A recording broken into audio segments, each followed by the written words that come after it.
তো ওনার দরবারেও এতটি পীর সাহেব আপনি পাবেন না। কারণ একটা কথা মনে রাখবেন, পীর সাহেবের আওলাদ হলেই পীর সাহেব হবে না বাবা। যেমন আমাদের হুজুর আশরাফুল আউলিয়ার দুই ছেলে, তো এক তো হচ্ছেন আমাদের পীর সাহেব কাদেরী মিয়া, আর একটা ওনার ছোট ভাই হচ্ছেন সেরাজ মিয়া, যিনি ইঞ্জিনিয়ার।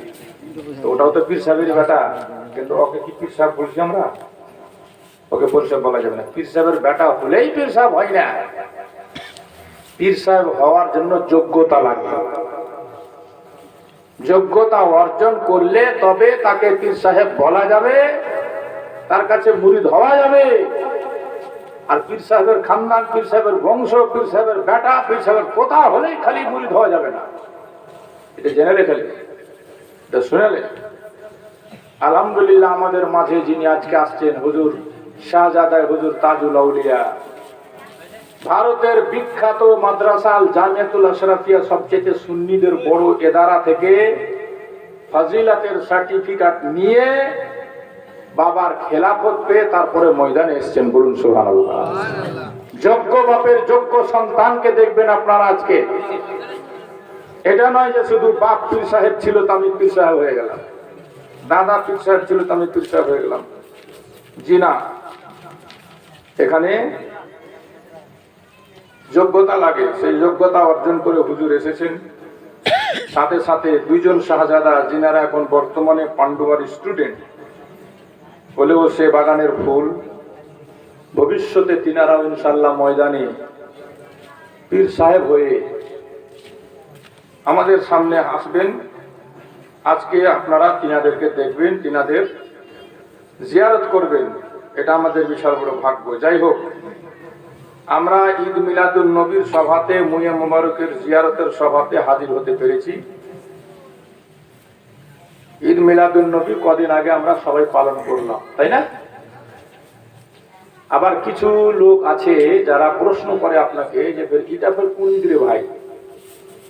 ঈদ তো আমরা জানি বছরে দুটাই, একটা বকরা ঈদ আর একটা রোজার ঈদ। এটা আবার কোন ঈদ? তো জেনে রাখবেন।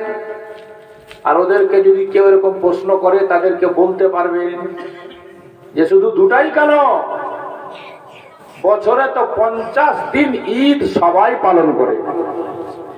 কতদিন? এইদিকে লোক বলেন কতদিন? 50 দিন ঈদ পালন করে। আর আমরা সুন্নিরা এই ঈদ মিলাদুন নবী দিয়ে 51টা ঈদ পালন করলাম। বলুন সুবহানাল্লাহ। জোরে বলুন সুবহানাল্লাহ। ওটা কেমন করে 50টা ঈদ হলো আমি আপনাকে দেখাবো ইনশাআল্লাহুল আজিজ। যাই হোক, এই মাসে আমরা সবাই জানি যে আমাদের নবীর জন্ম হয়েছে, তাই না? তো বিশেষ করে নবীর সম্পর্কে আমাদের কিছু জানা দরকার, যে এই মাসে নবী যে জন্ম নিলেন, তো নবীর যে আমরা আনন্দিত হয়ে দিনটা মানাবো। বড় বড় নেতাদের দিন মানানো হয়, গান্ধী জয়ন্তী মানানো হয়, স্বামী বিবেকানন্দর দিন মানানো হয়, ভারতবর্ষকে যারা আজাদ করেছে তাদের দিন মানানো হয়।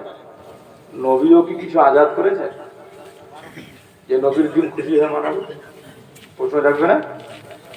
নবীও কি কিছু আজাদ করেছেন? তো বেরাদার বন্ধুগণ, ভাইরা আমার, এক বাক্যে জেনে রাখবেন, আমার নবী শুধু একটা জাতিকে, একটা দেশকে, একটা সমাজকে, একটা সোসাইটিকে আজাদি দেননি, একটা কান্ট্রিকে আজাদি দেননি, সারাটা জগতে সর্ব কোয়ালিটির মানুষকে নবী আজাদি দিয়েছেন। জোরে বলুন সুবহানাল্লাহ। কারণ নবীর জন্মের আগে সারা পৃথিবীতে জুলুমে, অত্যাচারে, ব্যভিচারে, মদ পানে, জেনাতে ডুবে গিয়েছিল মানুষ। এক আল্লাহকে বলে ভুলে গিয়েছিল মানুষ। পাথরের সামনে সিজদা করত, গাছের সামনে পূজা করত, নদীর সামনে সিজদা করত, চন্দ্র সূর্যের সামনে সিজদা করত। আল্লাহ বানিয়েছিল নিজেকে সিজদা করার জন্য। মানুষ ভুলে গিয়ে স্রষ্টাকে ছেড়ে সৃষ্টিরই সিজদা করত। আল্লাহর নবী এসে এক খোদার সন্ধান দিয়েছে, অন্ধকার থেকে মানুষকে আলো দিয়েছেন। শুধু তাই নয়, আমার নবীর জন্মের আগে আরবে যেই দেশে নবীর জন্ম, সেই দেশের এত দুরবস্থা ছিল, একটাও বেটি ছেলে জিন্দা থাকার তাদের হক ছিল না।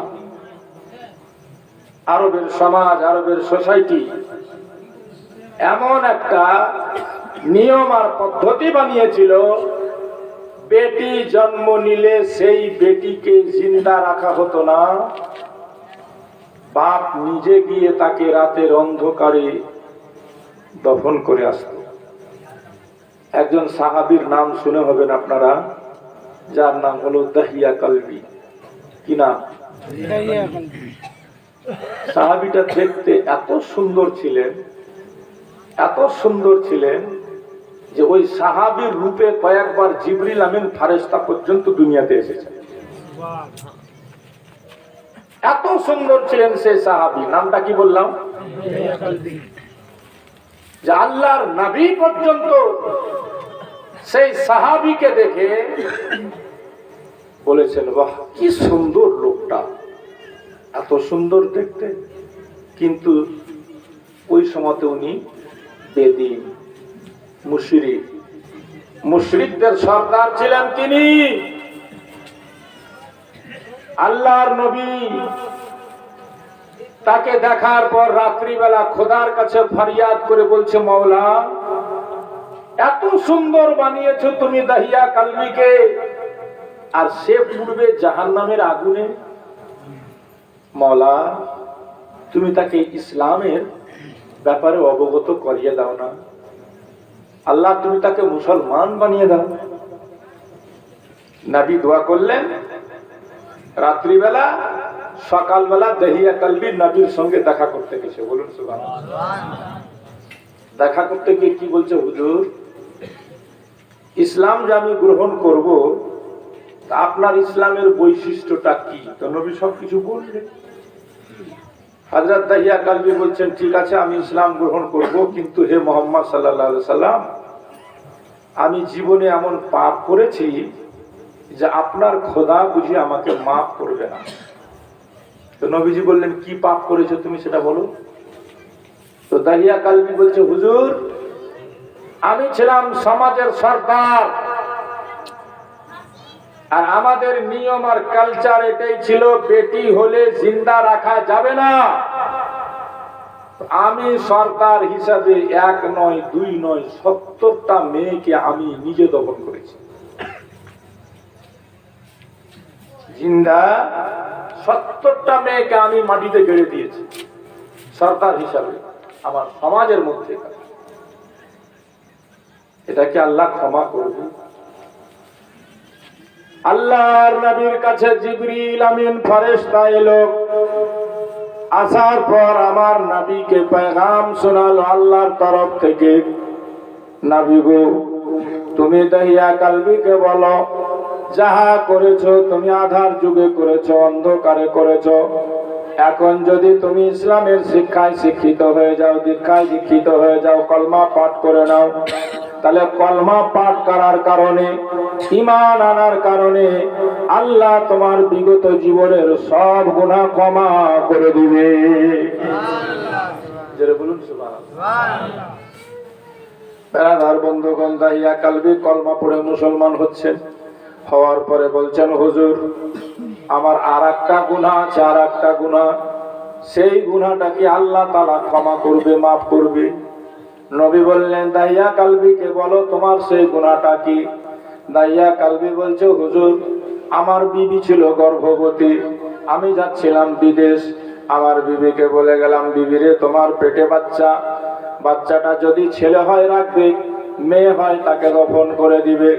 ইয়া রাসূলুল্লাহ 3-4 মাস পরে আমি যখন বিদেশ থেকে ফিরলাম, ফেরার পরে দেখছি তো আমার বাড়িতে, বেশ কিছুদিন পর আমি বিদেশ থেকে ফিরে এসে দেখলাম, দরজা খুলতে যেমনি বললাম, দেখলাম একটা ছোট্ট মেয়ে গুটি গুটি পা দাঁড়ায়, সে দরজা খুললো। আমি মেয়েটাকে দেখে অবাক হয়ে গেলাম। মেয়েটা দেখতে পূর্ণিমার চাঁদের মতো তার চেহারা ছিল। ইয়া রাসূলুল্লাহ, ইচ্ছা করছিল মেয়েটাকে আমি কোলে তুলে আদর করি, কোলে তুলে একবার চুমা খাই। তবে ইয়া রাসূলুল্লাহ, আমি অবাক হয়ে জিজ্ঞেস করলাম বিবিকে, বিবি রে, এই মেয়েটা কে বা কার? আমার স্ত্রী সত্য কথা বলে দিল আমাকে, হে দাহিয়া কালবি, এই মেয়েটা অন্যের কেউ নয়, এটাই হলো তোমার মেয়ে, এটা তোমারই বেটি। তখন তো আমার মাথা ঘুরে গেল, আমার বেটি, আমার বাড়িতে বেটি চিন্তা থাকবে, এটা কি করে হয়? সমাজ আমাকে কি বলবে? আর সমাজের সর্দার কাউরির ঘরে একটা বেটি রাখতে দেয়নি, 70টা মেয়ে আমার সামনে দফন করিয়েছি। এবার যদি আমার ঘরে বেটি থাকে, লোক আমাকে তানা দিবে, লোক আমাকে লাঞ্ছনা দিবে, লোক আমাকে গঞ্জনা দিবে, লোক আমাকে বলবে পরের বেটি দফন করিয়ে দিল, নিজের বেটিকে জিন্দা রেখে দিল। এটা কি করে হতে পারে? ইয়া রাসূলুল্লাহ, আমার মাথাটা কাজ করছিল না। আমি তখন মেয়েটাকে আমার স্ত্রীর কাছ থেকে জোর করে নিয়ে তাকে চিরস্থায়ের মতো দফন করার জন্য একদিন মাঠের দিকে নিয়ে রওনা হলাম। আমার স্ত্রী আমার হাতে ধরল, আমার স্ত্রী আমার পায়ে ধরল, আমার স্ত্রী আমার কাছে কাকতি মিনতি করলো, কিন্তু ইয়া রাসূলুল্লাহ, আমার একটু দয়া মায়া হলো না। মেয়েটাকে নিয়ে যখন আমি রওনা হলাম হুজুর, আমার মেয়েটা বুঝতেও পারছিল না।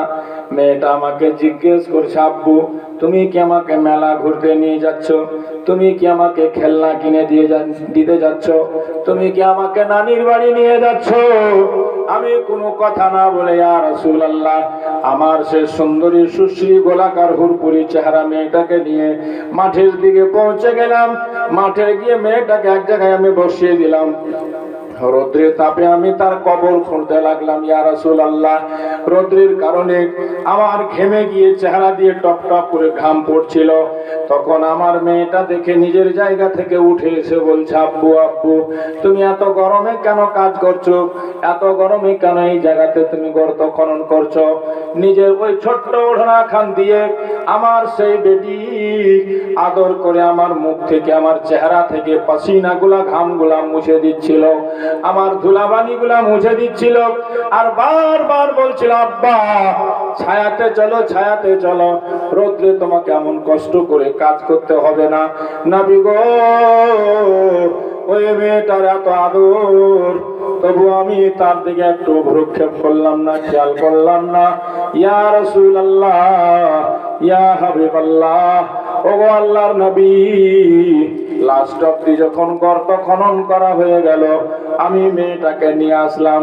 নিয়ে আসার পর গর্তে নিক্ষেপ করে দিলাম, ফেলে দিলাম, মাটি চাপাতে লাগলাম, বালি চাপাতে লাগলাম, গলা পর্যন্ত যখন বালি দিয়ে দিলাম, আমার মেয়েটা আওয়াজ দিয়ে বলছিল, আব্বা আমি তোমার কাছে জীবনে খেলনা কিনে চাইবো না, আব্বা আমি তোমার কাছে জীবনে কোনো মেলা ঘুরতে চাইবো না, আব্বা তোমার কাছে আমি নানির বাড়ি যেতে চাইবো না, আব্বা তুমি আমাকে এমন করে মেরো না, এমন করে দফন করো না, হে আব্বা এমন কি আমি জীবনে তোমার সামনে গিয়ে দাঁড়াবো না, অন্য কোথাও গিয়ে আমি জীবনটা বাঁচিয়ে নেব, আমাকে মেরো না।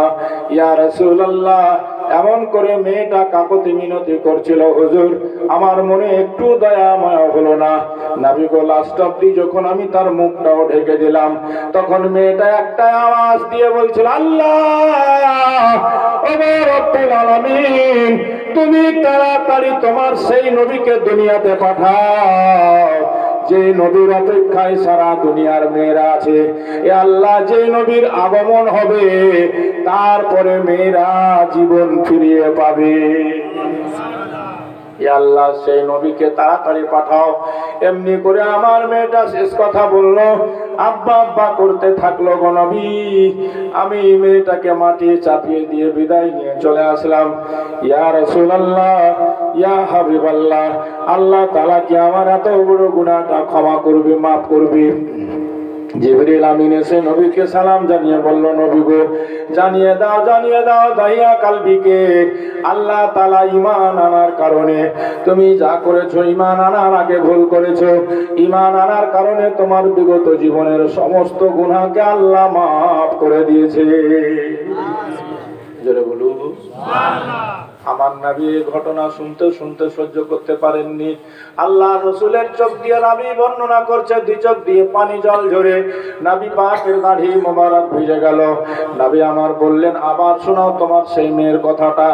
তখন সেই সাহাবী আবার শোনাতে লাগলো ঘটনা পুনরায়। ও কেঁদে যাচ্ছে, আমার নবীও কাঁদছে। আমার নবী বলেন, আবার শোনাও ওই মেয়েটার কথা, যারা আমার অপেক্ষা করতে করতে দুনিয়া থেকে বিদায় নিয়ে চলে গেল। হে মুসলমান, এরকম জিন্দা দফন হতো আরবে মেয়েরা। আমার নবী এসে সেই মেয়েদেরকে জীবন দিয়েছে। বলুন সুবহানাল্লাহ। তাহলে কত বড় আজাদি দিয়েছেন নবী। বলুন, নবীর আগমনটা কত বড় খুশির দিন, তাই না? শুধু এটাই নয় বাবা, মক্কাতে কোনো মেয়ে বিধবা হলে সমাজে মান ছিল না, ধাক্কা দিয়ে বের করে দেওয়া হতো।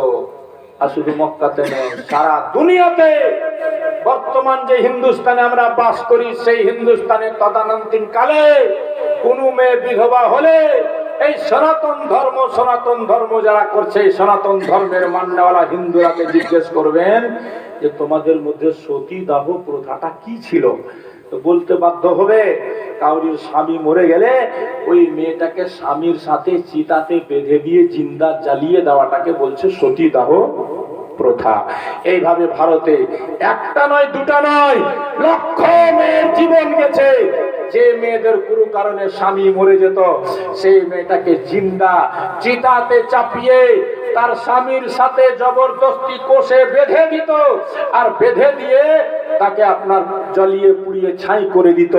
বেরাদার বন্ধুগণ, এই জন্য তো আমাদের নবী দুনিয়াতে এসে 25 বছরের যুবক সুন্দর নবী, শামসুদ্দোহা বদরুদ্দোজা নবী, নুরুল হুদা কাইফুল বারা নবী, মিসবাহুল সুলাম জামিলুশ শিয়াম নবী, তাহা ও ইয়াসিন নবী, সারা পৃথিবীর মধ্যে দেখতে যিনি সুন্দর, যার মতো সুন্দর আল্লাহ কাউকে বানায়নি, সে সুন্দর নবী যুবক বয়সে একটি বিধবা নারী খদিজাকে এই জন্য নবী সর্বপ্রথম স্ত্রী রূপে গ্রহণ করেছে, যেন সারা পৃথিবীর বিধবা নারীরা সম্মান পায়, মাথা উঠিয়ে বাঁচতে পারে। বলুন সুবহানাল্লাহ।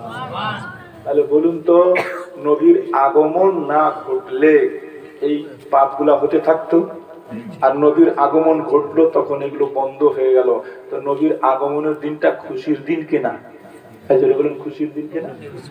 তা আমার নবীর জন্মে সবাই খুশি হয়েছিল বাবা। একজন শুধু খুশি হয়নি, ওর নাম হলো মিস্টার আজাজিল। ওর নাম কি? মিস্টার আজাজিল শয়তান। ও খালি খুশি হয়নি, নবী আসছে, এখন খালি মায়ের পেটে এসেছে, মায়ের পেটে, আর তাতেই গাছ হাসছে,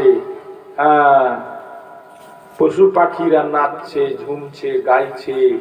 উট আর একটা উটের কানে মুখ লাগিয়ে বলছে, খুশি হও, আখেরি জামানার পয়গম্বর মায়ের পেটে চলে এলো। বলুন সুবহানাল্লাহ।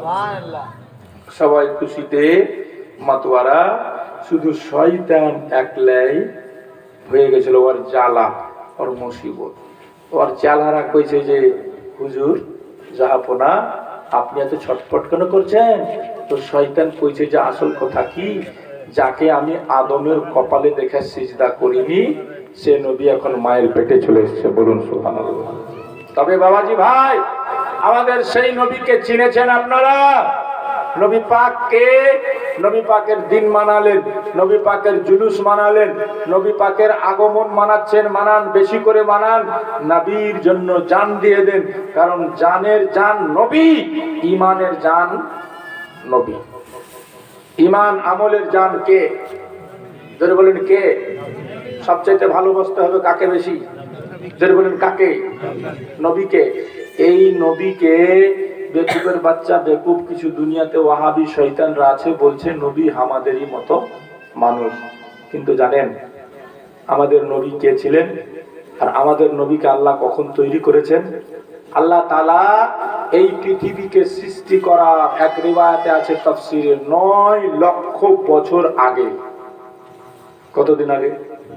এই জোরে বলেন কতদিন আগে? 9 লক্ষ বছর আগে আল্লাহ তাআলা আমাদের নবীকে নূর রূপে বানিয়ে দিয়েছিল। নূর রূপে, নূর হয়ে নবী ছিল। তখন আল্লাহ ছিল, নবী ছিল, অন্য কেউ আর ছিল না। নূর ছিলেন নবী, নূর। খোদার নূরে নবী তৈরি হয়ে প্রথম আমার সৃষ্টি জগতে সর্বপ্রথম হচ্ছেন আমাদের নবী। সৃষ্টি জগতে সর্বপ্রথম কে? যারা বলেন কে? কি দিয়ে তৈরি? আকার নূরে তৈরি। কবি লেখছে, তুমি আল্লাহ পাকের নূর গো, মা আমেনা বাগের ফুল। জোরে বলো, তুমি আল্লাহ পাকের নূর গো, মা আমেনা বাগের ফুল। তুমি আব্দুল্লাহর লাল গো, উম্মতের রাসূল। তুমি আল্লাহ পাকের নূর গো, মা আমেনা বাগের ফুল। মহব্বতে বলো ইয়া রাসূলুল্লাহ। সবই কিছু পড়ে দেখলাম হাদিস ও কোরআনে, আরে সবই কিছু তৈরি হলো আল্লাহর নবীর গুণে। জোরসে নবী বলেন, আউয়ালু মা খালাকাল্লাহু নূরি, কুল্লুল খালায়েক মিন নূরি, আনা মিন নূরিল্লাহ। আল্লাহ তাআলা সর্বপ্রথম আমার নূরকে তৈরি করেছে, সারা বিশ্ব জাহানকে আমার নূর দিয়ে তৈরি করেছে। আমি হলাম খোদার নূরে তৈরি। জোরে বলেন সুবহানাল্লাহ। আর 3 পয়সার মুলবি মোল্লা কইছে নবী হাঙ্গরের মতো। হ্যাঁ, কালঠাটাও কইছে যে নবী হাঙ্গরের মতো। ওর মতো নবী কাদা ছিল? কালঠা মুলবি ডেড়বাটারি, এক চোখ আছে এক চোখ নাই, ও কইছে নবী হাঙ্গরের মতো। তা আমার নবী ওর মতন কানা ছিল নাকি? ভাবেন, নবী পাককে চিনেন? নবী পাক কে ছিলেন? নবী পাক একদিন জিবরিল আমিন ফেরেশতাকে পুছেছিলেন, জিবরিল তোমার বয়স কত? জিবরিল কইছে হুজুর আমার বয়স তো বলতে পারলাম না, তবে একটা নমুনা দিচ্ছি। নমুনা, আল্লাহ তাআলা যখন আমাকে বানালো, চতুর্থ আসমানে আমি চেয়ে দেখলাম, একটা তারা দেখতে পেলাম। তারা কি দেখতে পেলাম? এই জলদি জলদি বলেন কি? তারা। সময় নাই জন্য আমি তাড়াহুড়া করে বলছি, চলে আসলে বাস। বুঝতে পারছেন? সূর্য উঠে গেল, চেরাকের দিকে কেউ তাকাবে? সূর্য খালি আসতে দেরি আছে, বাস চেরাক ঘুমিয়ে গেছে অটোমেটিক। ওই জন্য তাড়াহুড়া করছি। খালি বুঝলেন কিছু কথা যখন এসছেন নবীর মাহফিলে। তো আল্লাহ জিবরিলকে জিজ্ঞেস করলো, জিবরিল তোমার বয়স কত? জিবরিল বলে, ইয়া রাসূলুল্লাহ আমার বয়স তো আমি জানি না, বলতে পারলাম না নবী গো, তবে আমি আপনাকে একটা নমুনা বলছি। চতুর্থ আসমানে একটা তারা দেখতাম। তারা কি দেখতো? কয় নম্বর আসমানে? 4 নম্বর আসমানে একটা তারা দেখতাম হুজুর। ওই তারাটা একবার উঠে গেলে 70,000 বছর পর্যন্ত ডুবতো না, আর একবার ডুবে গেলে 70,000 বছর পর্যন্ত উঠতো না। অমনি করে তারাটাকে আমি জিবরিল ডুবতে আর উঠতে 72,000 বার দেখেছি। বলো সুবহানাল্লাহ। হিসাব করে বলো কত বছর হলো? মাস্টারের মাস্টারি সে। হ্যাঁ বলো দেখি, হিসাব করো, কম্পিউটারে দেখো। লোড হবে না, লোড লিবে না। জিবরিল আমিনকে নবী কইছে, জিবরিল তারাটাকে তুই খালি দেখেছিস না ফের কিছু চিনাছিস? তো জিবরিল কইছে হুজুর চিনতে কিছু পারিনি, খালি দেখাছি। তো নবী কইছে ওয়াল্লাহি ইয়া জিবরিল ইন্নী যালিকাল কাওকাব। জিবরিল খোদার কসম করে বলি ওটা তারা আমি ছিলাম। সুবহানাল্লাহ। এই জোরসে কইবেন না সুবহানাল্লাহ। নবী কইছে ওটা তারা।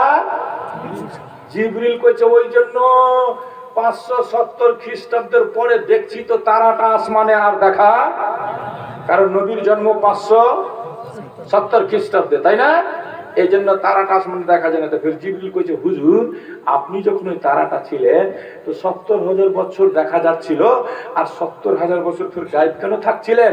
তো নবী কইছে, জিবরিল আমি তখন খোদার ইবাদত করছিলাম, আমি যখন দাঁড়াতাম তুমি আমাকে দেখতে পেতে, দাঁড়িয়ে 70,000 বছর থাকতাম। সুবহানাল্লাহ। আমি যখন রুকুতে যেতাম তুমি দেখতে পেতে না, রুকুতে 70,000 বছর থাকতাম, রুকু থেকে উঠতাম তো 70,000 বছর ফের দাঁড়িয়ে থাকতাম, তারপরে সিজদাতে যেতাম, যখন আমি উঠতাম তুমি দেখতে পেতে, আর যখন আমি ঝুঁকে যেতাম খোদার দরবারে তুমি আমাকে দেখতে। তাহলে ওই নবীকে মানুষ চিনতে পারবে? বলেন পারবে? জিবরিল আমিন চিনতে পারিনি গো, জিবরিল আমিন চিনতে পারিনি। এই কথাটাকে ইমাম ইশক মোহাম্মদ আলা হযরত ফাজিলে বেরেলভী লিখেছেন, यही बोले सिदरा वाले चमने जहां के थाले, सभी मैंने छान डाले, सभी मैंने छान डाले, तेरे पाए का ना पाया, तुझे कुने को बनाया, वही रब है जिसने तुझको हमतम करम बनाया, हमें भीख मांगने को तेरा आस्था बताया। বলো এগুলা মেলা কথা আছে ভিতরে, কিন্তু সময় লাগবে এগুলা কথা শুনতে গেলে, ভেঙা চুরা বহুত ব্যাপার। তাহলে ভাইবা দেখেন খালি একবার যে নবীকে চিনা যাবে মানুষের দ্বারা সম্ভব, নবীকে চেনা মানুষের দ্বারা সম্ভব। জিবরিল আমিন চিনতে, জিবরিল কইছে পশ্চিম দেখলাম, পূর্ব দেখলাম, উত্তর দেখলাম, দক্ষিণ দেখলাম, তন্ন তন্ন করে দেখলাম নবী আপনার পায়ের মতো কাউকে খুঁজে, আপনার পায়ের তলার মতন কাউকে খুঁজে পাইনি। সুবহানাল্লাহ। সেই নবী আমার কে ছিলেন? কবি লিখছে শুনুন, সবে কিছু পড়ে দেখলাম হাদিস ও কোরআনে, আর সবই কিছু তৈরি হলো আল্লাহর নবীর গুণে, তুমি আল্লাহ পাকের এতই প্যারা, ও মায়া মেনার নয়ন তারা, কে দুই জাহানের বাদশাহ এলো মুহাম্মদ রাসূল, তুমি আল্লাহ পাকের নূর গো, বলো মা আমিনা বাগের ফুল, তুমি আল্লাহ পাকের নূর গো, মা আমিনা বাগের। আমার নবীর জন্ম হলো মক্কা শহরে, আর লক্ষ লক্ষ ফেরেশতারা মায়া আমিনার ঘরে। বলো না জোরে জোরে। আমাদের ঘরে কয়টা ফেরেশতা এসেছিল? আমাদের মায়ের কাছে কয়টা ফেরেশতা এসেছিল? নবীর এখন জন্ম হবে হয়নি, নবী মায়ের পেটে। নবী কোন জায়গাতে? বলেন মায়ের। জিবরিল আমিন গেটে, নবী মায়ের পেটে। জিবরিল আমিনের হাতে একটা গ্লাস, মা আমেনাকে বলছে খেয়ে নাও। মা আমেনা বলছে হু আর ইউ, তুমি কে? মানান্তা, কে তুমি? বেরাও বেরাও, গেট আউট। জিবরিল মুচকি হাসছে, কইছে আমেনা ভয় পেয়ে গেলা? আমি দুশমন নই, আমি মক্কার কোনো মানুষ নই। আমি কে? জিবরিল নিজে বলছে, আনা জিবরিল আমিন। সুবহানাল্লাহ, সুবহানাল্লাহ। আমি হলাম জিবরিল ফেরেশতা। এটা পানি হলো রহমতের, জান্নাতের। তুমি মা হতে চলেছো, মা, এই জন্য আল্লাহ তোমার জন্য রহমতের পানি পাঠিয়েছে। বলুন সুবহানাল্লাহ। মা আমেনা নিলেন, পানিটা মুখে লাগালেন, তন্দ্রাহাত হয়ে গেলেন, ঘুম লাগছে, ছুটে যাচ্ছে। উপরে দেখছে আকাশ ফাঁকা, চাল ফাঁকা, আকাশ হয়ে গেছে ডাইরেক্ট। তারাগুলা মনে হচ্ছে, নবীর মা বলছে মনে হচ্ছে মাথায় পড়ে যাবে। সেই সুবহে সাদিকে ইমাম ইশক মোহাম্মদ আলা হযরত বলেছেন, সুবহে তৈবা মে হুই বটতা হে বাড়া নূর কা, सुबह तैबा में हुई, बढ़ता है बाड़ा नूर का। और सदका लेने नूर का आया है तारा नूर का, सदका लेने नूर का आया है तारा नूर का। দোস্ত মা মেনা বলেন, দুনিয়ার মানুষেরা গো, তোমাদের যেমনি ছেলে হয় তেমনি হয়ে আমার ছেলেটা হয়নি। আমার ছেলেটা কেমন করে হলো শোনো। আমার দেখছি আমি, তারপরে দেখলাম আমার চারদিকে যেন চারটা মেয়ে বসে আছে। আমি জিজ্ঞেস করলাম, রায় তো জামাতান্নেসা, মেয়েদের একটা দল দেখলাম, চারজন সুন্দরী সুন্দরী মেয়ে। জিজ্ঞেস করলাম, মানাম তোমরা, তোমরা কে গো? একজন বলল আমি বিবি হাওয়া, একজন বলল আমি আসিয়া, একজন বলল আমি হাজেরা, আর একজন বলল আমি মারিয়াম।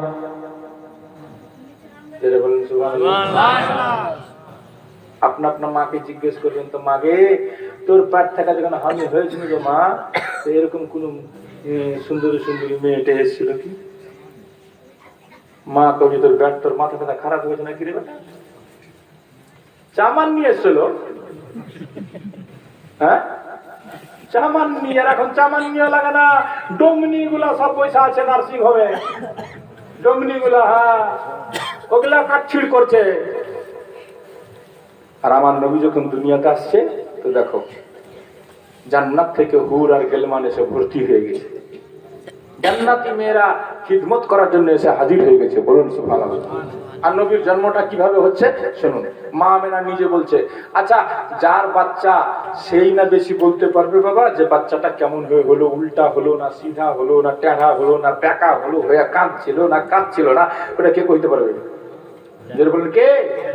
তো মা কইছে, মা আমেনা বলছে, সারা বিশ্বের মুমিনদের মা, নবীর মা আমেনা বলছে, ফাখারাজা মিন্নিন নূর নাওয়ারা নূরু ইলাল মাশরিক ওয়াল মাগরিব। ও দুনিয়াওয়ালা, তোমাদের মতো হয়ে আমার বাচ্চা দুনিয়াতে আসেনি।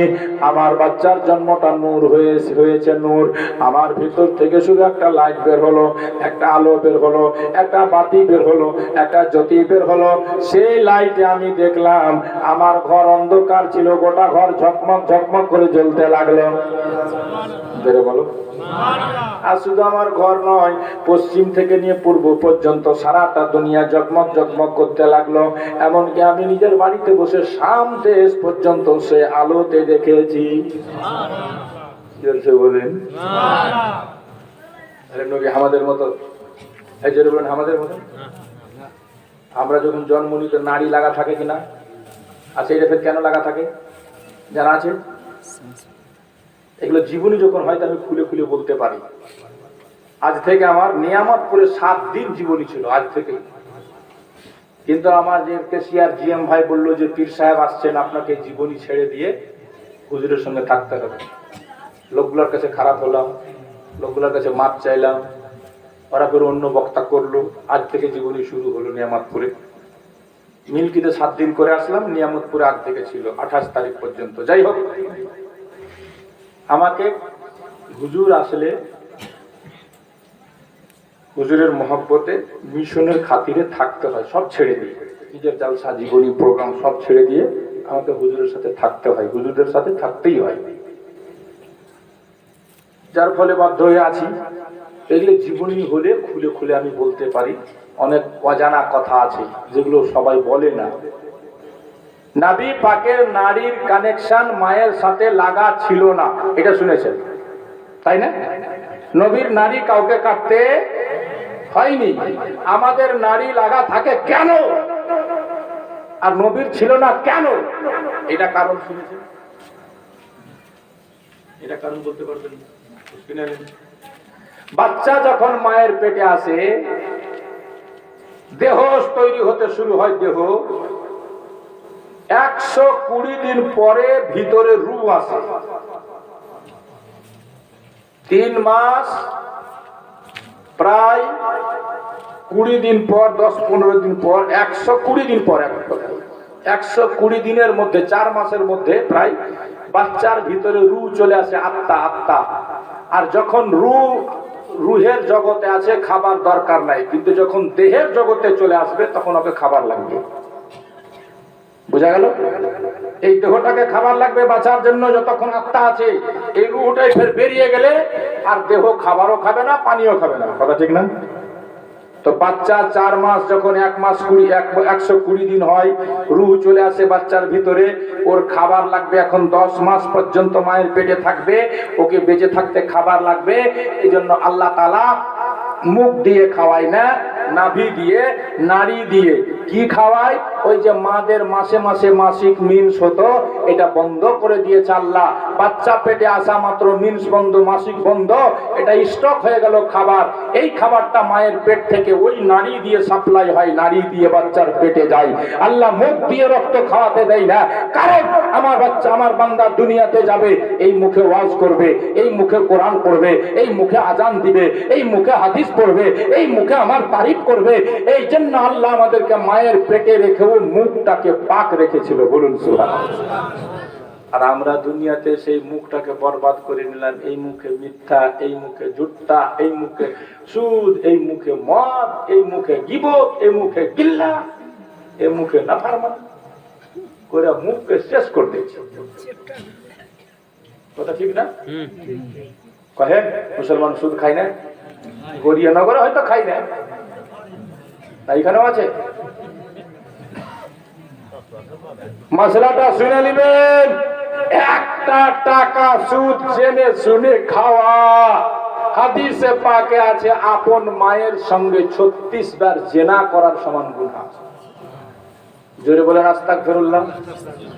একটা টাকা সুদের জেনে শুনে খাওয়া, একটা টাকা, এই এদিকে লোক শুনছেন, একটা টাকা জেনে শুনে সুদের খাওয়া, আপনা মায়ের সঙ্গে 36 বার জিনা করলে যে গুনাহ হাদিসে পাক আছে সেই গুনাহ। জোরে বলুন আস্তাগফিরুল্লাহ। যদি কেউ ভুল করে খেয়ে নিয়ে থাকেন, তওবা করলেন, তওবা। হ্যাঁ, মায়ের সঙ্গে 36 বার করে জিনা করে কেউ জান্নাত যাবে? বলো, একটা টাকা সুদের যারা খেয়েছে। হ্যাঁ, আরো কিছু লোক জান্নাতে যাবে না। আজকালকার যারা এডুকেটেড মনে করেন, শিক্ষিত, ডাক্তার, মাস্টার, অ্যাডভোকেট, ইঞ্জিনিয়ার, সবাই না, কিছু কিছু কারা যারা ঘুষ দিয়ে চাকরি নিল আর বিহা করা বেটির বাপের উপরে চাপ দিল যে 15 লাখ লাগবে, বুঝছে না? 15 লাখ। ঘুষ নেওয়া যেমনি হারাম, ঘুষ দেওয়া তেমনি হারাম। হাদিসে পাকে আছে আর রাশি ওয়াল মুরতাশি কিলাহুমা ফিন্নার। ঘুষ लेने वाला, ঘুষ देने वाला दोनों ठिकाना जहन्नम। বুঝা গেল? কোন বাতে ঘুষ দিয়ে কাজ করাবেন না, ঘুষ দিবেন না। ঘুষ দেওয়া হারাম, ঘুষ নেওয়া হারাম। দ্বিতীয়, বেটির বাপের কাছে চেয়ে একটা সুইচ পর্যন্ত দাবি করে নেওয়া হারাম, হারাম, হারাম। বেটির বাপের কাছে টাকা পয়সা, গাড়ি বাড়ি, ফ্রিজ, আলমারি, ফার্নিচার, এটা সেটা আশা করা হারাম, হারাম, হারাম। আর যারা নিয়েছে এরা যতক্ষণ পর্যন্ত ফিরিয়ে না দিবে আর বেটির বাপের হাত ধরে মাপ না নিবে, এদের জন্য জান্নাত হারাম। এটি লোক জান্নাতে যাবে না। জি, খালি মাস্টার ডাক্তার না, কোন মৌলানা যদি বিহা করতে যায় ডিমেন চাহে, গাড়ি চাহে লিয়া থাকে, তো মৌলবীর পিছনে যতটি নামাজ পড়েছেন সবটি নামাজ বেকার। নামাজ দোহরাতে হবে। মাসলা সবার জন্য এক সমান। কোন মৌলবী যদি ডিমান্ড করে শ্বশুরের বাড়ি থেকে টাকা পয়সা লিয়া থাকে, ওর ওয়াজ শোনা হারাম। মাসলা সবার জন্য। আশা করছি আপনারা যারা বোঝা আছেন, এরা কেউ বিহা টিহা করে কিছু লেননি তো জোর করে? আপনাদের মধ্যে কেউ নাই?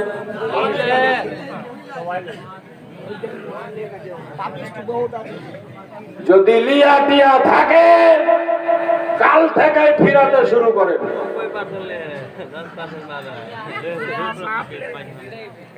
যেটি চেহে নিয়েছে এটি লাগবে তাহলে হবে না ওইটি। কিন্তু শ্বশুর বাড়ি থেকে যদি আপনাকে না চাহাতে খুশিতে দিয়ে থাকে, এটি হলো দিবেন নয়, এটি হলো গিফট, এটি হলো তোহফা। খুশিতে এটি হলো নজরানা। না চাহে যদি শ্বশুর এখানের জায়গা দুখান গাড়ি দিয়ে থাকে কোনো ব্যাপার নেই।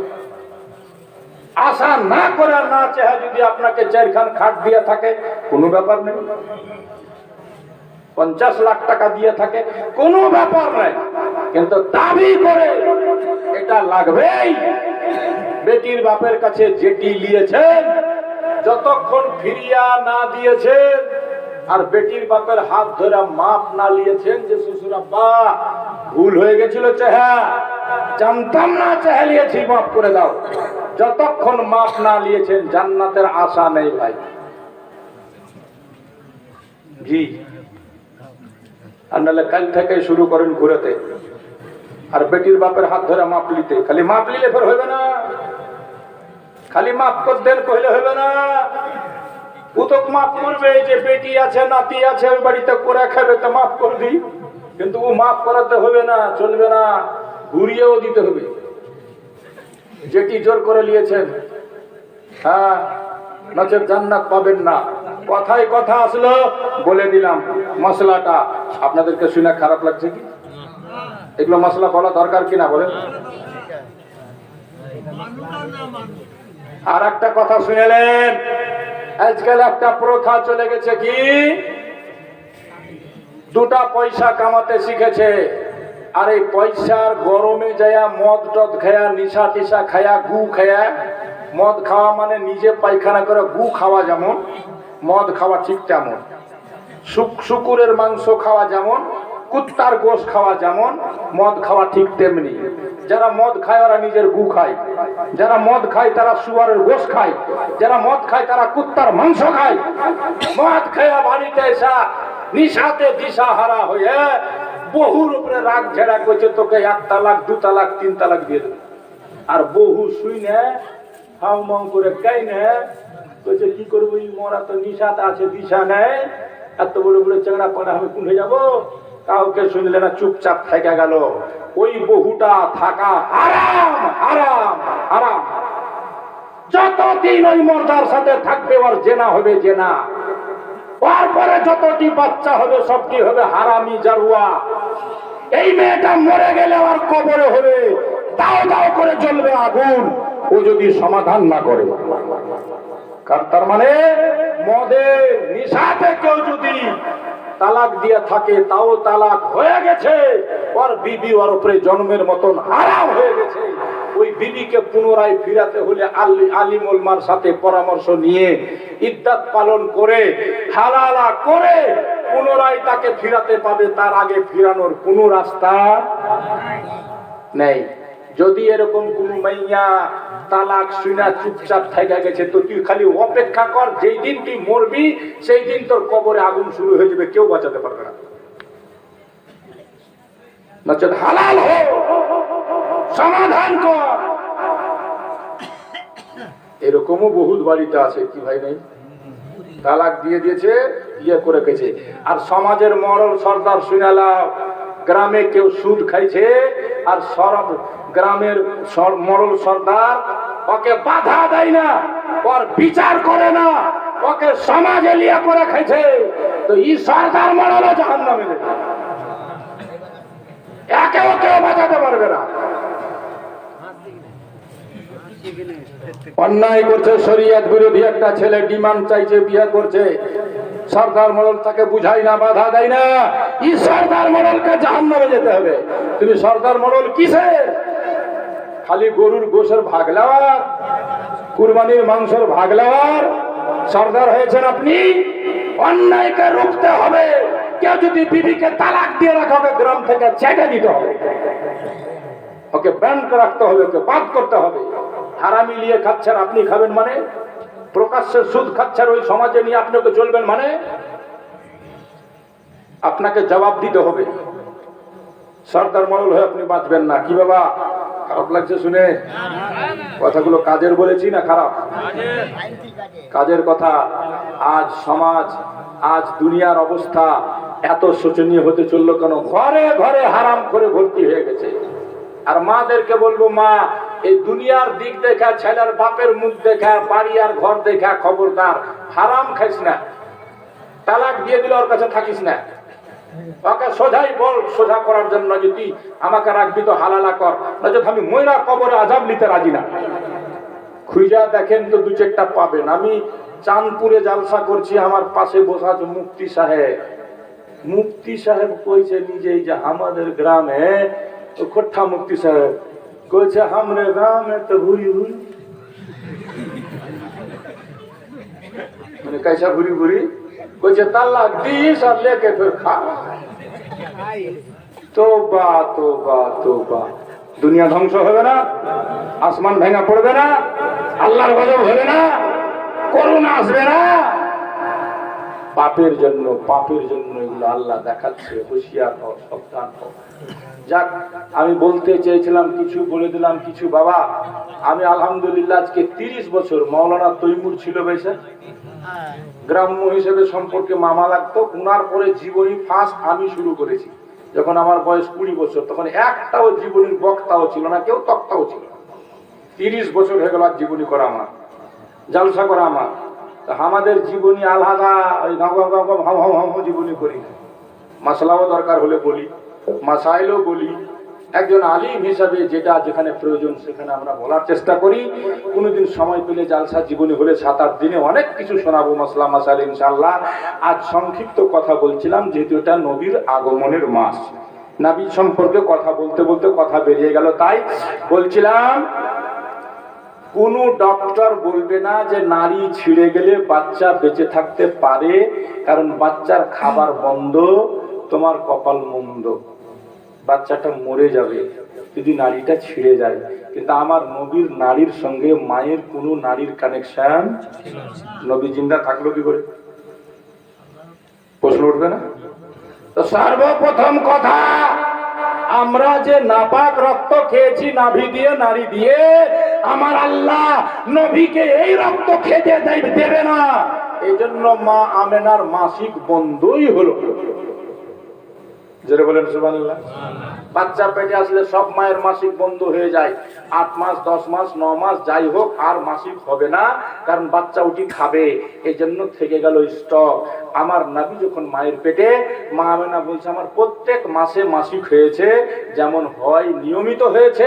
এই জন্য আমি বুঝতে পারতাম না যে আমার পেটে কোনো ছেলে আছে। বলুন সুবহানাল্লাহ। আর কেন বুঝতে পারতেন না? আমরা মায়ের পেটে এসেছি, তো মায়ের পেট বড় হয়েছে, মাকে উঠতে কষ্ট, বসতে কষ্ট, হাঁটতে কষ্ট, খেতে কষ্ট, বমি হয়েছে, ভমিটিং হয়েছে, মাথা ব্যথা, কত কি। নবী ছিল মায়ের পেটে নূর হয়ে। কি হয়ে? নূর মানে আলো। আরবিতে বলে নূর, বাংলাতে বলে আলো, ইংরেজিতে বলে লাইট। ইংরেজিতে এটাকে কি বলে? লাইট। মানে লাইটের ফের মানে আছে না?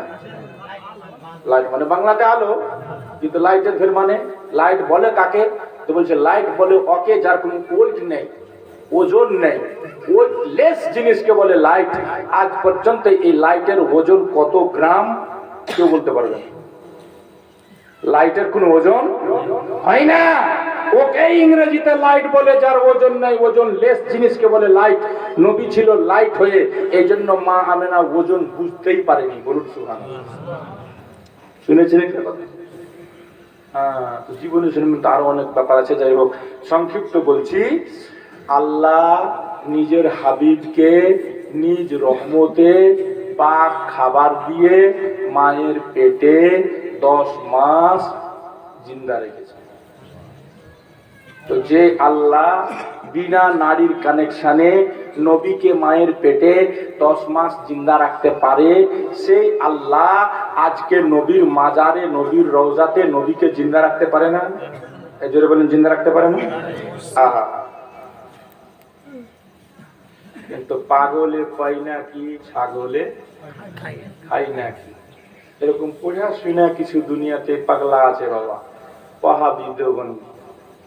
হ্যাঁ, ওই জন্য করে আমি একটা পাগলার ঘটনা মাঝে মাঝে বলে থাকি। কেমন পাগলা? পাগলা বসে আছে রাস্তাতে, মৌলভী সাহেব চলেছে, মৌলানা নামটা ভুলে গেলাম, মৌলানা শরীফুল ইসলাম, শরীফ মানে জলদি জলদি জলদি, মৌলানা জলদি জলদি চলেছে সাইকেল নিয়ে। দুটো মুসলমান ভাই দেখে যায়, আসসালামু আলাইকুম। মৌলানা সাহেব চলে গেলেন, তালতলা স্ট্যান্ড পৌঁছে গেছে। এরা দনটায় বসেছিল মাঠে, এরা দনটা কইছে, আচ্ছা মৌলভী সাহেব যে গেল তো সালাম কাকে করলে, তোকে না হাঙ্কে? লে ভাল্লা, তোর মধ্যে যে একটু বয়সে ছিল বড়, কইছে আমি বড় আছি, আমাকে করেছে। শর্টকাট একবার কইছে, মারবো তুই, আমাকে করেছে, তোকে কেন করবে? কইছে চল তাহলে মৌলভী সাহেবকে কহি। শরীফুল সাহেব তো একদম সারা উড়ে চলেছে খালি সাইকেল লিয়া। এরা দুজনে ছুটেছে পিছন দিয়ে, দৌড়তে দৌড়তে দৌড়তে দৌড়তে যে সিলাম করে ফেললেছে। মৌলভী সাহেব কইছে, আমার নতুন সাইকেল দেখে নিয়ত খারাপ হয়ে গেল নাকি রে ভাই? ইও ফুটি ফুটি করে পাইল মারছে খালি। কইছে মৌলভী সাহেব থামো থামো, তোমার একটা মাসলা, একটা কথার জন্য আমরা বেড়ে আসছি দুজন না। কইছে বাপরে বাপ, কি হলো রে ভাই? কইছে আপনি যে সালাম দিয়ে আসলেন তো কাকে, ওয়াকে না হাঙ্কে? তো মৌলভী সাহেব বুঝে গেছে, হাই রে খ্যাপা, যদি 5000 লোক থাকে তো আমি আসসালামু আলাইকুম বলে সবাইকে দেওয়া হলো কিনা? কি কোন পাগলা রে? মৌলভী সাহেব তার এমনি মৌলভী হয়নি, করে শুনে হয়েছে। মৌলভী সাহেব কইলে, তোর ঘের মধ্যে যে বড় খ্যাপা বোকা, আমি ওকে সালাম করেছি। এবার এই দুজনের মধ্যে ফের শুরু হয়ে গেল ফাইটি। কইছে তোর করতে আমি বড় বোকা, ও কইছে না তোর করতে আমি বড় বোকা। এমন ঝামেলা লাগলো দুজনার। আস্তে আস্তে বাড়ি খুনাখুন, মেয়েরা ও মেয়েরা ঠোঁট কেটেছে, ই মেয়েরা দাঁত ভেঙেছে। বাড়িতে এসে বিচার বসেছে। মোড়ল সর্দার কইছে, তোরা কি লিয়া তো মারামারি করলি? তো কইছে আমি কইছি আমি বড় বোকা, ও মানে না, ও কইছে আমি বড় বোকা, এটা নিয়ে ঝামেলা। তো মোড়ল সর্দার কইছে, আচ্ছা তোরা যে দুজনা বড় বোকা, তো বড় বোকার কিছু দলিল টুলিল আছে তোদের কাছে? একটা বোকা কইছে যে আমার বাড়ি হলো গড়িয়ানগর পাড়া গ্রামে। এমন পাড়া গ্রাম যে মোবাইলে টাওয়ার থাকে না। এখন এই যুগে যদি মোবাইলে টাওয়ার না থাকে, এই জঙ্গল না তো কি? হ্যাঁ, এখানকার লোক কেমনি করে বাস করছে রে ভাই? আমাকে ফ্রিতে যদি এখানে ঘর বাড়ি করে দেয় তাও তো আমি থাকবো না। আজকালকার জামানাতে টাওয়ার পাওয়া যায়, এরকম গ্রাম আছে, একটাও টাওয়ার নাই গড়িয়ানগরে। যাই হোক, একটু মজা করছি, খারাপ নিয়েন না। হ্যাঁ, সব ভালো, আল্লাহর দুনিয়া সব ভালো, ঠিক আছে। তো কইছে আমার বাড়ি পাড়াগ্রাম গড়িয়ানগরে, বিয়া হয়েছে মালদা টাউনে। ঈদের দিন আমি গেছি শ্বশুরের বাড়ি, যেতে যেতে হয়ে গেছে রাত, পাইনি গাড়ি, জাম লেগেছিল রাস্তা। শাশুড়ি মা ওইদিকে কয়ে রেখেছে অনেক কিছু, আমি যাচ্ছি। তো আর মা কইছে, রে বেটা তোর বিয়া দিয়েছি টাউনে, পাড়া কিন্তু কম খায়, আর তুই পাড়া গ্রামের লোক 4 কেজি না খেলে তোর পেট ভরে না, তো শ্বশুর বাড়ি যেমনি করিস না বাপ। হ্যালো কহবে যে একদম মূর্খর সাথে বেটি দিয়ে দিয়েছি, কহবে না? তুই যদি একটা ভারী খাইলিস তো তুই শ্বশুর বাড়ি একটা অল্প অল্প করে খাবি, তো তোর নাম হলো। ই মনে করছে আমি কত বড় বোকা, দেখো আমার মা বলে তুই কম খাবি তোর নাম হবে। আমি মনে মনে ভাবছি আর গাড়িতে যাইছি যে আমি যদি না খাই তো বুঝি বেশি নাম।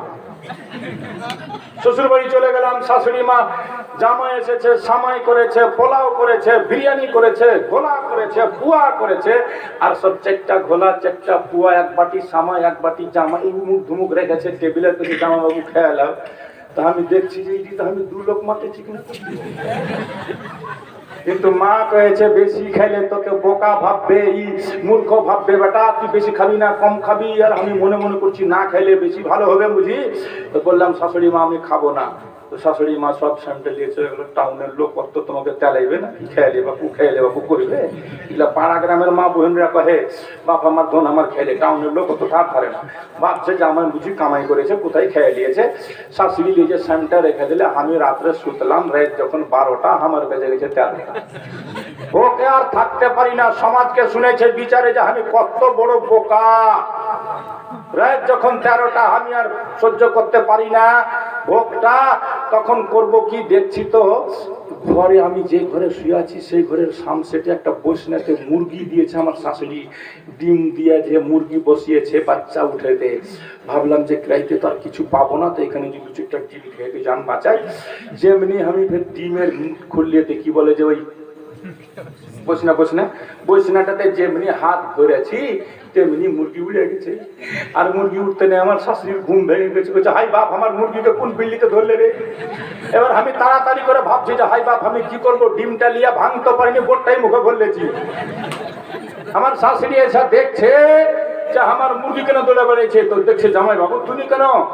দেখছে তো আমি গোটা ডিম যে ভরেছি, না আমি পারছি গিলতে, না পারছি শরমে ফেলতে। এবার মুরগির গুটু যা লেগেছিল ছিল সব সুদ্ধা মুখে ভরলেছি, দিয়ে আর গাল ফুলে গেছে আমার গাল। তা আমার শাশুড়ি কইছে, হাই বাপ, আমার জামাই এই জন্য তো খাইতে পারে না, জামাইয়ের গালে এত বড় ফোড়া, তাড়াতাড়ি নিয়ে চল হসপিটালে ভর্তি কর।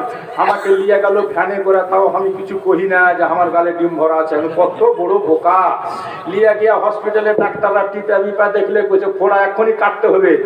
লাস্টে চাকু দিয়ে কেটে দিলে ডিমের ঘুটঘোলা খান বেহিরা গেল। ওরা কইছে তোর জামাই শান্তি পেয়ে গেল। গালে সেলাই করে দিলে পট্টি বেঁধে আছি, দাগ এখনো যায়নি। আমি কত বড় বোকা, তাও কহিনি যে আমার মুখে ডিম আছে। এই ছোটকা তখন উঠা কইছে, মোড়ল সর্দারে আর এত বড় কাহানি শুনলা কাহানি? আমি দুটা কথাতে বলছি আমি কত বড় বোকা দেখো। কইছে আমরা 5টা ভাই, বিয়া হয়ে গেছে সবার, ছেলে পিলা সবার, আমার খালি হয় না। তো আমি একদিন রাগে আমার বহুকে কইছে, এই বহু, তোকে কেউ মা কহে না, আমাকে কেউ আব্বা কহে না, তো তুই আজ থেকে আমাকে আব্বা কর, আমি তোকে মা করি। আমি কত বড় বোকা, ওই দিন থেকে আমার বহুকে আমি মা কইছি, আমাকে বাপ কইছে। দেখেন তো এগুলা কোন বোকার বোকা। এরকম দেওবন্দ থেকে পড়ে এসে সব বোকার বেটা বোকা, নবীকে আজ পর্যন্ত চিনতেই পারলে না। কইছে নবী হাংরের মতো।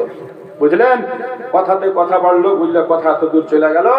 এবার আমি যেটা বলছিলাম সেটা শুনুন, লাস্টের ছন্দটা আছে অনেক কিছু, ফের কোনদিন সময় পেলে শোনাবো। কবি লেছে, ওগো দয়ার নবীর কথা শুনে যারা যারা জলে, ও হাসরেতে রবে না সে দয়ার নবীর দলে। জোরসে বলো, দয়ার নবীর কথা শুনে যারা যারা জলে, ওগো হাসরেতে রবে না সে দয়ার নবীর দলে। ভেগে যাবে দুশ্মন যারা, লাগালো বিজিরে মারা। ভেগে যাবে দুশ্মন যারা, লাগানো বিজিরে মারা। আর জল্লেওয়ালার নষ্ট হবে দুই জগতের কুল। তুমি আল্লাহর রাসূল, তুমি আল্লাহর রাসূল, তুমি আল্লাহ পাকের নূর গো, মা আমিনা ভাগের ফুল। আল্লাহুম্মা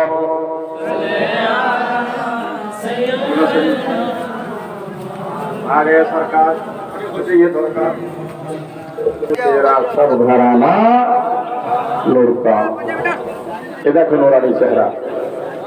हाँ আর বলা আর বলতে পারলাম না। তবে তবে যারা এখন পর্যন্ত নবীকে চিনেনি ও চিনবে। কখন চিনবে? যখন মরে যাবে। যখন মরে যাবে তখন চিনবে যে নবী ছাড়া কোনো গতি, জোরে বলে, নবী ছাড়া কোনো গতি নেই। খালি কবরে, ফুলসেরাতে, হাসরে, মাশারে, নফসি নফসি করবে সবাই। মুসলিম শরীফের হাদিস। কোন শরীফ? জোরে বলেন, কোন শরীফ? মুসলিম শরীফের হাদিস, 2য় খণ্ড, 310 পৃষ্ঠা। ইযা কানা ইয়াউমুল কিয়ামাতি মা জান্নাসু বাযুহুম ইলা বায ফায়াতুনা আদম আলাইহিস সালাম ফায়াকুলুনা ইশফা লি যুররিয়াতিকা ফায়াকুলু লাস্তু লাহা ওয়ালাকিন্না আলাইকুম ইব্রাহিমা ফাইন্নাহু খলিলুল্লাহ ফায়াতুনা ইব্রাহিম আলাইহিস সালাম ফায়াকুলু লাস্তু লাহা ওয়ালাকিন্না আলাইকুম বিমূসা ফাইন্নাহু কালিমুল্লাহ। فيأتون موسى عليه السلام فيقول لست لها ولكن عليكم بعيسى فإنه روح الله وكلمته فيؤتى عيسى عليه السلام فيقول لست لها ولكن عليكم بمحمد فأوتي فأقول أنا لها زور سے بولو سبحان الله। সহিহ মুসলিম শরীফের হাদিস, যখন কিয়ামতের মাঠ হবে, ময়দান হবে, মানুষ কষ্ট সহ্য করতে না পেরে দৌড়িয়ে সব আদম নবীর কাছে যাবে। কোন নবীর কাছে? আদম নবী বলবে আজকে আমি কাজের জন্য নয়, তোমরা সামনে ইব্রাহিম খলিলুল্লাহ তার কাছে যাও। ইব্রাহিম খলিলুল্লাহ একই কথা বলবে, তোমরা মুসার কাছে যাও। মুসা কালিমুল্লাহ বলবে তোমরা ঈসার কাছে যাও।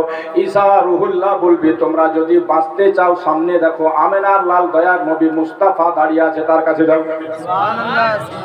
আমার নবী বলেন আমার কাছে নিয়ে আসা হবে। আমি বলবো না যে আমি এই কাজের জন্য নই, আমি বলবো আনা লাহা আমি এই কাজের জন্য তৈরি আছি, এসো তোমরা এসো, আমি তোমাদের শাফাত করব। বেরাদার বন্ধুগণ, বাবাজি ভাই, এই হাদিসের বর্ণনায় একটা প্রশ্ন থেকে যায়। প্রশ্ন হচ্ছে একটাই, আল্লাহও জানে নবী ছাড়া কেউ শাফাত করবে না আজকে, তবুও সবার কাছে কেন পাঠালো, কেন যেতে হলো? কথা ঠিক না ভুল? আদম নবীও জানে যে আজকে শেষ নবী ছাড়া উপায় না, তো ফের মুসার কাছে কেন পাঠালো? মুসা নবী জানে যে শেষ নবী ছাড়া উপায় না, তো ফের ঈসার কাছে কেন পাঠালো? প্রশ্ন আসবে কিনা? আল্লাহ পাক এতটি নবীর কাছে আমাদেরকে কেন ঘুরালো? এই জন্য ঘুরালো ওই যে কিছু বেয়াদবের দল থাকবে, তারা কিয়ামতের মাঠেও কি বলবে জানেন? কি বলবে জানেন? যদি ডাইরেক্ট আমার রাসূলুল্লাহর কাছে পাঠিয়ে দেওয়া হতো, তখন ওরা মোজ ঘুরাতো, জান্নাতে যায় কি করতে জানেন? আরে কি এমন ব্যাপার আছে, যদি নবীর কাছে না এসে আদম নবীর কাছে যেতাম তাও তো জান্নাত পেয়ে যেতাম। ইনার কাছে না এসে যদি মুসার কাছে যেতাম তাও তো জান্নাত পেয়ে যেতাম। মুসার কাছে না গিয়ে যদি ঈসার কাছে যেতাম তাও তো জান্নাত পেয়ে নিতাম। এই কথা যেন কেউ বলতে না পারে। দেখনি হে আসল মে ইজ্জত রাসূলুল্লাহ কি তালাব ফরমা হে গুজার শাফাত রাসূলুল্লাহ কি, কहो সুবহানাল্লাহ। দোস্ত, আল্লাহ দেখাবে কিয়ামতের মাঠে আমার রাসূল কে ছিল। দেখো, যখন সবাই নাফসি নাফসি করছে, তখন মুস্তাফা শাফাত করছে। সেই দিন চিনবা নবীকে মরার পর। যাই হোক, আমি আর আগে বললাম না, সরকাররা চলে এসছে, इसलिए अब आपके सामने पीछा पूरा पड़ा है। हुजूर सैयद हम सब के आका, खुदार कसम এই দুনিয়াতে শুনে আওলাদে রসুল ছাড়া কিচ্ছু নেই। কারণ দুনিয়াটা তৈরি হয়েছে কার জন্য? রাসূলের জন্য। এর জন্য বলেন কার জন্য? রাসূলের জন্য। আর ওই রাসূলের ইনারা হলেন আল। আমরা বেঁচে আছি ইনাদের জন্য। জি, তো যাদের জন্য বেঁচে আছি আমরা, যাদের জন্য খেতে পাচ্ছি আমরা, এদের ছাড়া আর কিছু নেই বাবা। আর এটা আমাদের গর্ব। গড়িয়ানগর, গোপাল প্রসাদ, কৃষ্ণপুর এলাকার মানুষ, আমরা মুরিদ হচ্ছি আলে রসুল, মুরিদ হলাম আওলাদে রসুলের। এই জন্য কিয়ামতের মাঠে নবী থাকবে যেখানে, আওলাদে রসুল থাকবে। আর নবী হাদিসে বলছেন আলমারো মা মান আহাব্বা, মানুষ থাকবে তার সাথে যে দুনিয়াতে যাকে ভালোবেসেছে। আমরা থাকবো মইজ মিয়ার সাথে, আমরা থাকবো পীর জাহিদের সাথে, আমরা থাকবো মুআজ মিয়ার সাথে, আমরা থাকবো হুজুর তাজুল আউলিয়ার সাথে, আমরা থাকবো আশরাফুল আউলিয়ার সাথে, আমরা থাকবো মাকদুমে পাকের সাথে। মাকদুমে পাক থাকবে নিজের নানার সাথে। এই জন্য कोई हो आलिमो मुत्ताकियो जाहिद जमाने में आले पैगंबर के बराबर, जोर से बोलो, आले पैगंबर के बराबर हो नहीं सकता। এই জন্য ইমাম ইশক মোহাম্মদ আলা হযরত বুঝিয়ে দিয়েছে, তুঝসে দর দর সে সাক সাক সে है मुझको। আলা হযরতের মতো মুজাদ্দিদ নিজেকে কি বলছে? বলছে পাকের দিকে ধ্যান করে নজর করে, হুজুর তোমা থেকে দরজা, দরজা থেকে দরজার কুত্তা, আর কুত্তার সঙ্গে হলো আমার নিসবত। বলুন সুবহানাল্লাহ। তো খোদার কসম, কেউ যদি আওলাদে রসুলের কুত্তা নিজেকে বানিয়ে নিতে পারে তো ইনশাআল্লাহ বেড়া পার। আর আপনাদের সামনে আসছেন মেরে সরকার पीर जाहिद, तकबीर लगा दीजिए, एकदम दिल बाग बाग हो जाए। नारे तकबीर, नारे रिसालत, हुजूर सैयद पीर जाहिद।